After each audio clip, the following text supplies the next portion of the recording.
Jėzus ateina kaip vienas iš minios, kaip vienas iš daugelio. Ateina kaip tas, kuris nusprendė tapti broliu visiems žmonėms.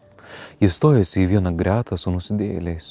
Jo solidarumas atskleidžia Dievo meilę žmogui, pradedant nuo pačių paskutiniausiųjų.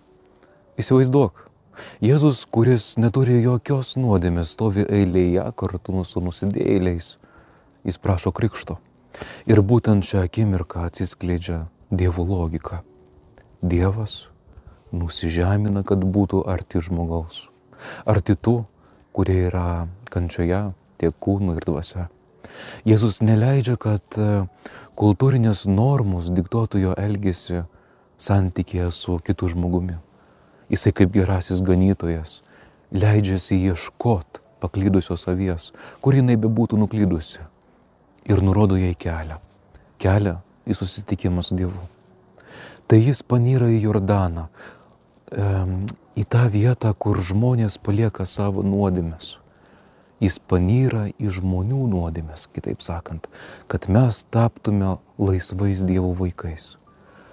Nors Jėzus parodo kelią, vis dėlto sprendimas yra mūsų rankose. Ar atsakysi jam taip ar ne? Šiandien tu esi kviečiamas leisti Jėzui panirti į tavo Jordano upę, į tavo silpnumus, į tavo sielos nešvarumus, į tavo nuodėmę, į tamsiausius užkampius.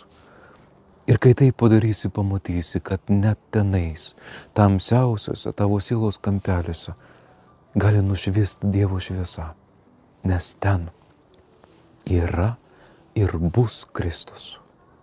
Palaimintos tau dienos ir gero apmąstymo.